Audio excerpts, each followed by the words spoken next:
The little shop on Elm Street smelled of old wood, metal oil, and time itself. For Arthur Pendleton, this was the scent of life. His tiny workshop, Pendleton and Time, was a relic from a bygone era, a sanctuary of ticking clocks and intricate gears in a world that had moved on to silent, digital displays. Above the door, a small, hand-painted sign swung in the breeze, its letters faded by decades of sun and rain. Inside, amidst the organized chaos of tiny tools and magnifying glasses, was Arthur's entire universe, his 7-year-old daughter, Lily. Lily was a wisp of a girl with hair the color of spun moonlight and eyes that held the curious depth of a summer sky.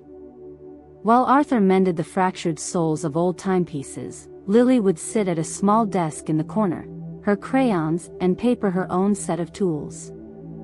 She didn't draw castles or dragons, she drew the world she saw. The dance of dust motes in the sunbeams, the intricate patterns of a watch's inner workings, and most of all, her father's hands. Hands that were strong yet gentle, calloused from work but always warm when they held hers. They were a small, self-contained family of 2. Lily's mother, Eleanor, had been the sun to their small solar system, but a sudden illness had eclipsed her light 3 years prior. All Arthur had left of her was Lily and one other precious thing, the Starlight Locket. It wasn't just a watch. It was a masterpiece Eleanor's grandfather had crafted, a silver locket that opened to reveal a tiny, hand-painted watch face on one side, and a space for a miniature portrait on the other. The stars on the watch face were flecks of diamond, and it was said that when held under the moonlight, it chimed a single, ethereal note. It was the only thing of real value they owned, a family heirloom Arthur had sworn he would never part with. Inside, it held a tiny, smiling portrait of Eleanor. For Lily, it was a tangible link to the mother she barely remembered. "Daddy," Lily would ask, her small finger tracing the engravings on the locket, "did Mommy really hear the stars sing when she held this?" Arthur would smile, a sad, gentle curve of his lips. "She did, my little star." She said it was the universe whispering its secrets. Their life was simple, woven from threads of love and hardship. Business was slow. People preferred cheap, disposable watches to the timeless art of a mechanical one. Some weeks, Arthur barely made enough to cover rent and put food on the table. But they had each other, and in the quiet evenings, the soft ticking of the clocks was a comforting heartbeat that filled their small home. The first sign something was wrong was subtle. Lily, who usually flitted about the shop like a butterfly, grew tired. Her laughter, once the brightest sound in the dusty room, became infrequent. She started taking long naps, her breathing sometimes shallow and uneven. Arthur told himself it was just a passing cold. But one crisp autumn afternoon, as she was trying to reach a book on a high shelf, Lily collapsed. The world tilted on its axis for Arthur. The frantic rush to the hospital, the sterile smell of antiseptic, the cold, impersonal hum of machines, it was all a blur of terror. The diagnosis was a sledgehammer to his heart. Lily had a rare congenital heart defect. A hole in her heart that was now dangerously enlarging. She needed immediate, complex surgery. The doctor, a kind woman with weary eyes, laid out the facts. The procedure was highly specialized, and therefore, incredibly expensive. The sum she mentioned was astronomical, a figure so far beyond Arthur's reality it felt like a number from a different planet. Insurance covered a fraction, a pitiful drop in an ocean of debt. Desperation became Arthur's shadow. He worked until his fingers were raw and his eyes burned, taking on any repair, no matter how small. He sold his grandfather's prized tool set, the one he'd used to learn his craft. He pleaded with the bank for a loan, but his failing business was a poor risk.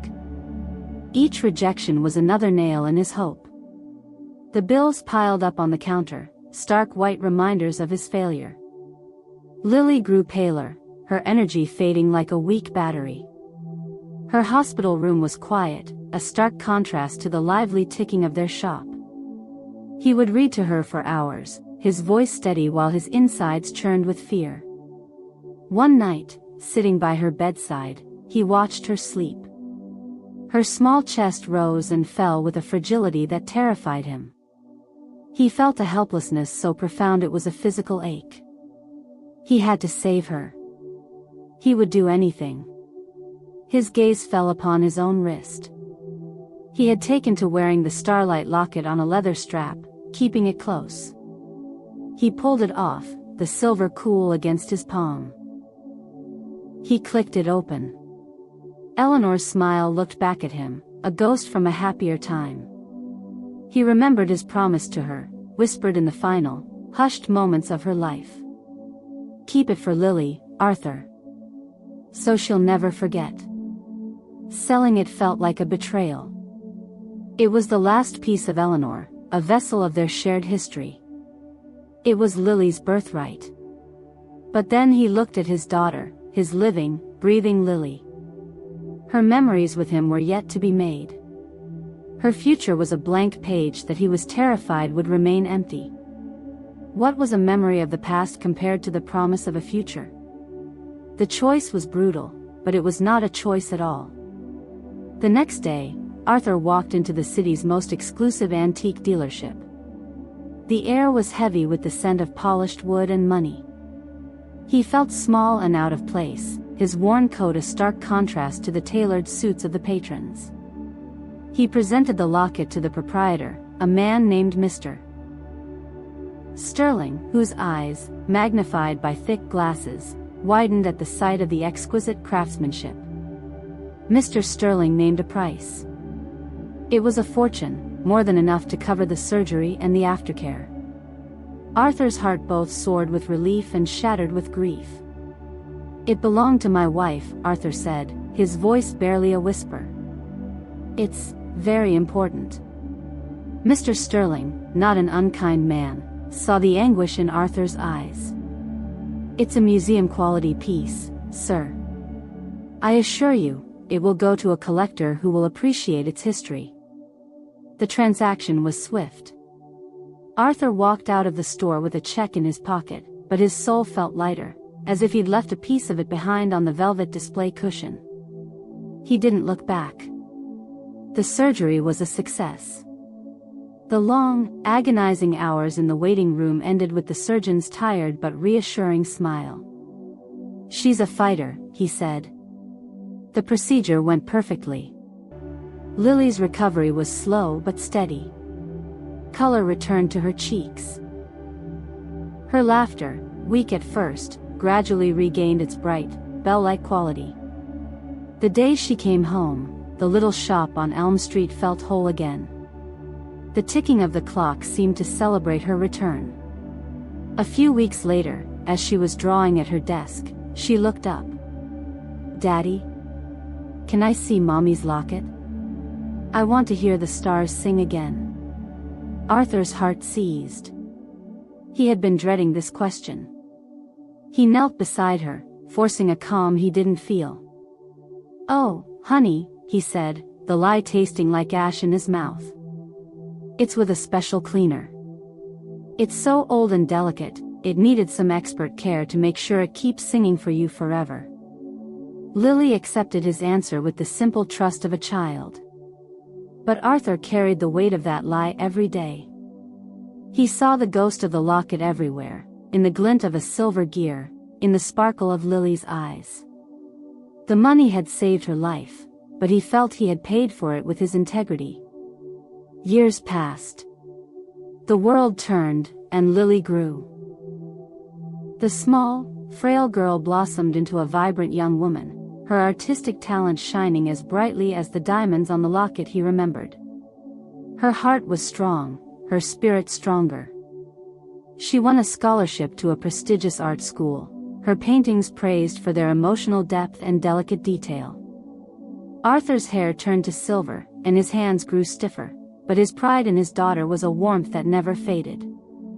For Lily's first major gallery exhibition, the theme was Fragments of Memory. The gallery was filled with her work, a stunning tapestry of her life.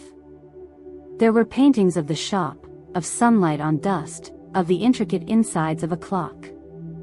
And in the center of the room, on a wall of its own, was the largest piece, a breathtakingly detailed painting of a pair of hands, her father's hands, gently holding an ornate, silver locket. She had painted it from memory, every swirl and engraving perfect. She called it the universe in his hands. An elderly, well-dressed man had been staring at the painting for a long time. He approached Arthur, who was standing quietly in a corner, his heart swelling with pride. "You are the girl's father, aren't you?" the man asked. His eyes were familiar. Arthur nodded. "I am. I am Mr. Sterling," he said, and Arthur's breath caught in his throat. "I bought a locket from you many years ago." It looked exactly like that. Arthur could only nod, his throat too tight for words. "I never sold it," Mr. Sterling continued, his voice soft. "Something about the look in your eyes that day, it stayed with me. I felt it was more than just an antique, it was a story. I always felt it was just in my keeping, not truly mine." He reached into his coat pocket and pulled out a small, velvet box. He opened it. There, nestled inside, was the Starlight Locket, gleaming as if not a day had passed. "A story like that," Mr. Sterling said, looking from Arthur to the painting and then to Lily, who was now walking towards them, "deserves to have its ending." He pressed the box into Arthur's trembling hands. Lily arrived, her expression one of confusion. "Daddy? What is it?" Tears streamed freely down Arthur's face as he opened the box. Lily gasped. It was her mother's locket. It was real. He couldn't speak the truth of his lie, so he told her the truth of his love. He told her about the surgery, the desperation, and the impossible choice he had to make. He told her how selling it had broken a piece of him, but how seeing her healthy and happy had made him whole again. Lily listened, her own tears tracing paths on her cheeks. She didn't see a lie. She saw the depth of a father's sacrifice. She took the locket, her artist's fingers tracing the familiar patterns. She then took her father's hand, the one that had given up its most precious memory for her, and held it tight. That night, under a sky filled with a million distant stars, Lily held the locket up to the moonlight. For the first time in over a decade, a single, clear, ethereal note chimed in the quiet air, the universe, finally whispering its secrets to her once more. It wasn't just a sound, it was the song of a love that was timeless.